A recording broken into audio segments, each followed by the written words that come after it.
स्वागत है आपका आर्यावर्त टाइम्स पर। मैं हूं आपके साथ पूजा। गुरुवार की रात्रि में दिल्ली के मुख्यमंत्री अरविंद केजरीवाल की ईडी के द्वारा गिरफ्तारी की गई। जिस तरह से ईडी ने गिरफ्तार करने से पहले अरविंद केजरीवाल को 9 बार समन भेजा, इसके बाद जो है ईडी के द्वारा वहां पर उपस्थित नहीं हो पाए। इसके बाद ईडी ने उनको गिरफ्तार कर लिया। गिरफ्तार होने के बाद जो है अरविंद केजरीवाल ये बता रहे हैं कि हम जेल से ही सरकार चलाएंगे। अब इसी तमाम मुद्दों पे हमारे साथ चर्चा करने के लिए स्टूडियो में मौजूद हैं पटना हाईकोर्ट के अधिवक्ता सुमन कुमार, और हम उनसे बात करेंगे और इन मुद्दों के बारे में जानेंगे। सर बताइए, बहुत बहुत स्वागत है आपका आर्यावर्त टाइम्स में। आपका भी स्वागत है और दर्शकों का भी अभिवादन है। जहाँ तक आपने अरविंद केजरीवाल जी के बारे में पूछा और समन के बारे में बात किया, तो कोई भी जांच एजेंसी अगर किसी पे शक होता है तो उसको समन के लिए बुक कर सकती है। समन का मतलब हिंदी अर्थ होता है बुलाना, पूछताछ के लिए बुलाना। तो ईडी हो, सीबीआई हो, पुलिस हो, वो किसी भी मामले में अगर किसी पे शक होता है तो उसको अपने हेडक्वार्टर में बुला सकती है और उनसे उस संबंध में पूछताछ कर सकती है।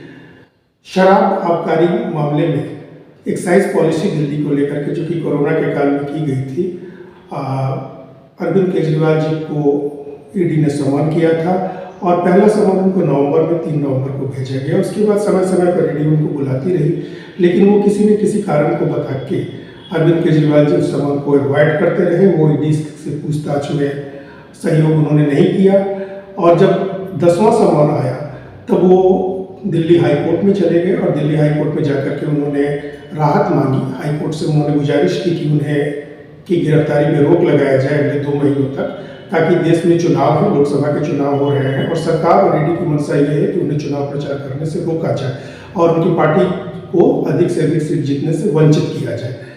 लेकिन कोर्ट ने ईडी से पूछा कि आपके पास कौन से सबूत हैं जिसके आधार पर आप अरविंद केजरीवाल जी की गिरफ्तारी चाहते हैं।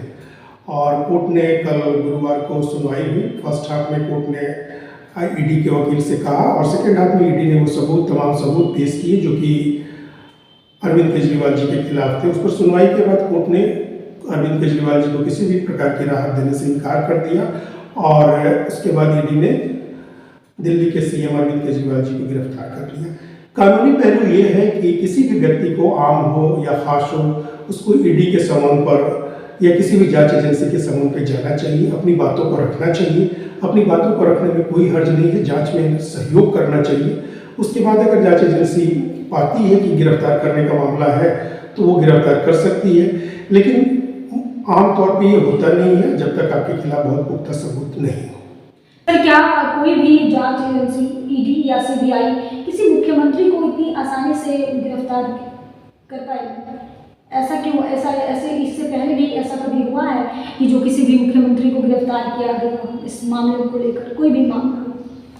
पूजा जी, आपने जो सवाल पूछा उसके बारे में पहले तो मैं ये कहना चाहूँगा कि भारत के इतिहास में पहली बार हुआ है कि किसी मुख्यमंत्री को, सिटिंग मुख्यमंत्री को गिरफ्तार किया गया है। बहुत सारी घटनाएं हुई हैं इसके पहले भी, जैसे बिहार के मुख्यमंत्री श्री लालू प्रसाद यादव पर भी आरोप लगे थे और लालू यादव ने इस्तीफा दे दिया था अपने पद से, तब उनकी गिरफ्तारी हुई थी। उसी ढंग से जयललिता जो कि तमिलनाडु के मुख्यमंत्री थी, उन्होंने भी दोष सिद्ध होने के बाद मुख्यमंत्री पद से इस्तीफा दे दिया था।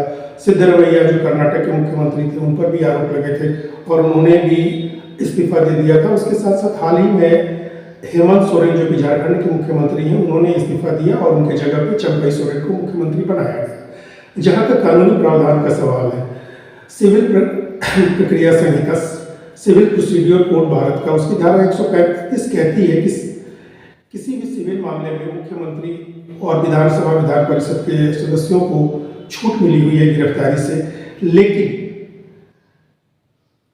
किसी क्रिमिनल मामले में ऐसी छूट नहीं है। संविधान, भारतीय संविधान की धारा आर्टिकल 361 361 में यह प्रावधान किया गया है कि किसी भी संवैधानिक पोस्ट पर रहने वाले व्यक्ति जैसे कि राष्ट्रपति और राज्यपाल, उनको आपराधिक मामलों में भी गिरफ्तार नहीं किया जा सकता है या सिविल मामलों में भी गिरफ्तार नहीं किया जा सकता है। लेकिन किसी भी मुख्यमंत्री, विधानसभा के सदस्य, लोकसभा के सदस्य इत्यादि पे ये लागू नहीं होता और जांच एजेंसी कानूनी रूप से किसी भी मुख्यमंत्री को गिरफ्तार कर सकती है। और अतः अरविंद केजरीवाल पे की गई कार्रवाई पूर्णतः संवैधानिक है, कानून सम्मत है। सर, अरविंद केजरीवाल बोल रहे हैं कि जेल में रहते हुए वो सरकार चलाएंगे, क्या यह संभव है? प्रैक्टिकली अगर देखा जाए तो जेल में रह के सरकार चलाना संभव नहीं है। सरकार चलाने के लिए मंत्रिमंडल की बैठक करनी पड़ती है, तो जेल में मंत्रिमंडल की बैठक नहीं हो सकती है। विभिन्न फाइलें आती हैं जिन पर रोज काम करना होता है, उसके लिए सचिवालय की आवश्यकता पड़ती ही है, किसी हेडक्वार्टर की आवश्यकता पड़ती ही है। और हम देखें, अरविंद केजरीवाल को दिल्ली जेल में रखा गया है और दिल्ली में जो जेल मैनुअल है उसके अनुसार सिर्फ 2 दिनों किसी आपराधिक व्यक्ति को, जो कि किसी भी व्यक्ति को जो सजा काट रहा हो या जेल के अंदर बंद हो, उसको अपने रिलेटिव से, अपने संबंधियों से मिलने की इजाज़त दी जाती है। संबंधी के अलावा दोस्त भी हो सकते हैं, शुभचिंतक भी हो सकते हैं। तो सिर्फ सप्ताह में 2 दिन लोग उनसे मिल सकते हैं कानूनी प्रावधान के अनुसार। तो इस प्रकार से अरविंद केजरीवाल जी जेल से तो सरकार चलाना उनके लिए असंभव है। हाँ, एक प्रोविज़न हो सकता है, जबकि सरकार अगर चाहे, अर्थात दिल्ली में लेफ्टिनेंट गवर्नर है, वो अगर चाहे तो किसी भी बिल्डिंग को, किसी भी भवन को जेल के रूप में घोषित कर सकते हैं और ऐसी परिस्थिति में अरविंद केजरीवाल को वहाँ रखा जा सकता है। किसी भी बंगले को जेल बना करके वहाँ नज़रबंद किया जा सकता है और वहाँ पे वो अपनी मीटिंग वगैरह कर सकते हैं। लेकिन ऐसा संभव नहीं होता राजनीतिक परिदृश्य को देखते हुए, और ऐसा होना भी नहीं चाहिए। अगर कोई व्यक्ति अरेस्ट होता है तो उसके लिए स्पेशल प्रोविज़न करना ये इथिकली मान्य नहीं है और ऐसा नहीं होना चाहिए। सर, क्या मुख्यमंत्री अरविंद केजरीवाल को अपने पद से अब इस्तीफा दे देना चाहिए?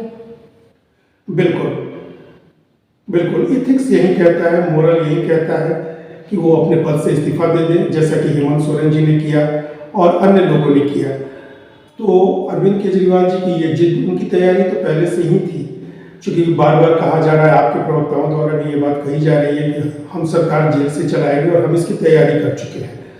तैयारी तो केजरीवाल जी हर चीज़ की कर लेते हैं। मुख्यमंत्री गिरफ्तार होने के 1 महीना पहले बोलना शुरू कर देते हैं कि हम गिरफ्तार होने वाले हैं, अर्थात उनको मालूम है, ऐसा लगता है। हालांकि मुझे ये बातें नहीं कहनी चाहिए, ये पॉलिटिकल बातें हो जाती है, कानून से अलग हो जाती हैं, लेकिन अंदेशा होना हर किसी को भाई कहीं ना कहीं तो कुछ है। दूसरी बात मैं कहना चाहूँगा कि कोर्ट बड़े से बड़े अपराध में भी बेल दे देता है।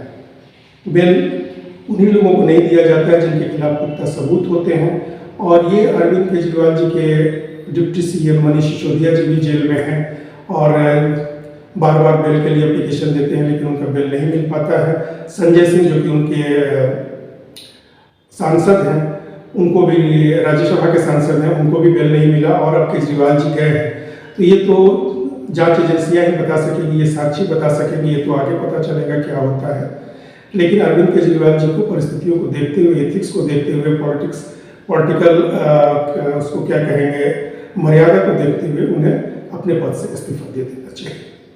सर, अगर ऐसे में अरविंद केजरीवाल जो है इस्तीफा देते हैं तो क्या ऐसा भी है कहीं कानून में कि उनकी पत्नी जो है मुख्यमंत्री पद का शपथ ले सकती है, दिल्ली की मुख्यमंत्री का कमान अपने हाथों में ले सकती है? किसी की पत्नी को अधिकार नहीं होता है कि वो पति के जेल जाने के बाद या पति के इस्तीफा देने के बाद अपनी पत्नी बन जाए।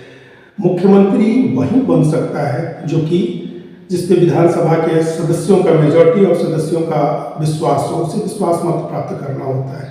लेकिन हमारे देश में अक्सर यह देखा गया है कि जब लोग रिजाइन करते हैं तो अपने जगह पे अपनी पत्नी को, अपने बेटे को या अपने परिवार के किसी सदस्य को मुख्यमंत्री या उस पद पर बैठाने की कोशिश करते हैं और बैठा भी लेते हैं, सफल भी हो जाते हैं, जबकि ऐसा होना नहीं चाहिए। इथिकली और कानून सम्मत भी ये नहीं है।